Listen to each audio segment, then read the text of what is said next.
একবারে ক্লিয়ার দেখি না। আমার এক হাঁসের যে এই পাকার গোটালটাই ভেঙে থেকেছিল গাবরা, আরেক হাঁসের আপনারা যারা যারা ওই ভিডিও দেখছেন ছেলে, সেটা আমি এটি কেটে দেওয়ার পরে এটা দুটো রক্ত বের হয়নি, জব করলে অতগুলো রক্ত বের হয় না, তারপরেও সে হাঁস সুস্থ এখন পর্যন্ত।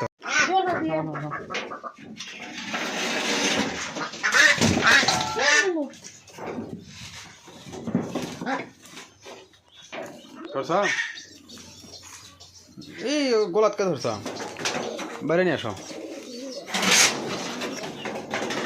কিছু নাই, হ্যাঁ গাঁৱত কিছুই নাই।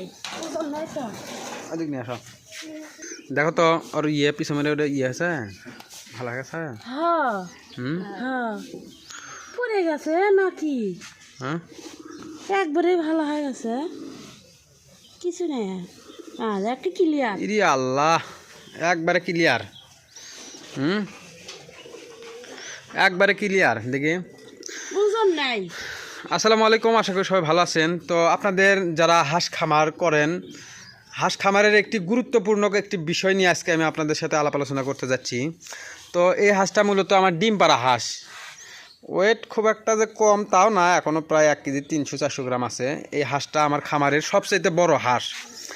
এই হাঁসটা আমার খামারের সবচাইতে বড় হাঁস, আর ওয়েট ছিল 2 কেজি 400 গ্রাম। থাক ইয়ে করেন টিপো না। আর ওয়েট ছিল 2 কেজি 400 গ্রাম। তো এই হাঁসটা ডিম পাড়তে পারতে, এই হাঁসটা এত বড় বড় ডিম পারে যা বলার মতন না।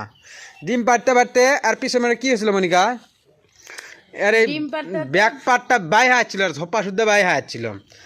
তো আল্লাহর রহমতে আমি ভাবছিলাম এটা হয়তো আর বাঁচবে না। তো আল্লাহ যে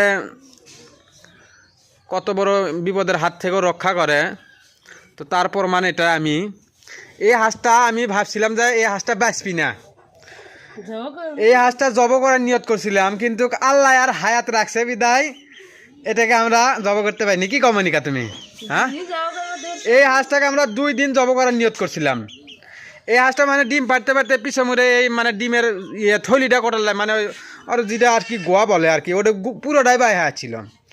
আমি মনিকা সবাই নিয়ত করছি যে এই হাঁসটা মনে হয় আর বাঁচবি না। তো এই হাঁসটাকে আমি ওষুধ খাওয়াইছি শুধু অ্যান্টিবায়োটিক ট্যাবলেট আর হচ্ছে যে জ্বরের ট্যাবলেট। এটা ব্যতীত আমি কোনো ওষুধ খাওয়াইনি। তো আলহামদুলিল্লাহ আমার হাঁসটা সুস্থ হয়ে গেছে।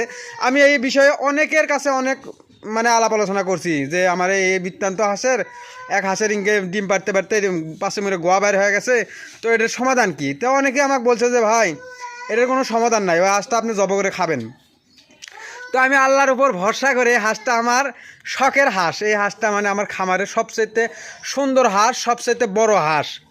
এই হাঁসটাকে আমি চাইছিলাম যে এই হাঁসটা যেন সুস্থ হয়। তো আল্লাহর রহমতে আল্লাহ রহমত করছে, যার কারণে আজকে সুস্থ।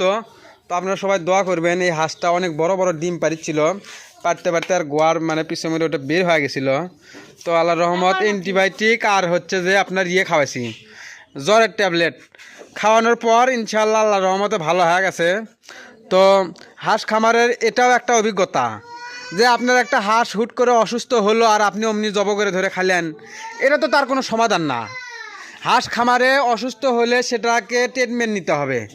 আপনি সর্বশেষ পরিস্থিতিতে তারপরে আপনি একটা সিদ্ধান্ত নেবেন। হুটহাট করে হাঁস অসুস্থ হলো আর আপনি জব করে খাবেন, এটা কিন্তু সঠিক সিদ্ধান্ত না।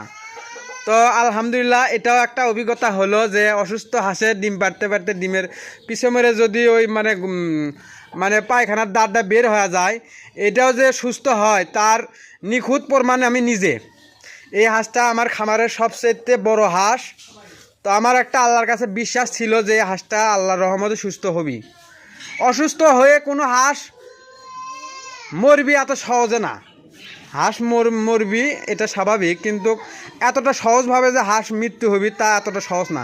আমার এক হাঁসের যে এই পাকার গোটালটাই ভেঙে থেকেছিল গাবরা, আরেক হাঁসের আপনারা যারা যারা ওই ভিডিও দেখছেন ছেলে, সেটা আমি এটি কেটে দেওয়ার পরে এটা দুটো রক্ত বের হয়নি, জব করলে অতগুলো রক্ত বের হয় না, তারপরেও সে হাঁস সুস্থ এখন পর্যন্ত। তো হাঁস খামারের সকল তথ্য পরামর্শ দিয়ে আমি যেন আপনাদের পাশে থাকতে পারি। তো আপনারা দোয়া করবেন সবাই আমার জন্য। তো আজকের ভিডিওটি এই পর্যন্তই। আসসালামু আলাইকুম।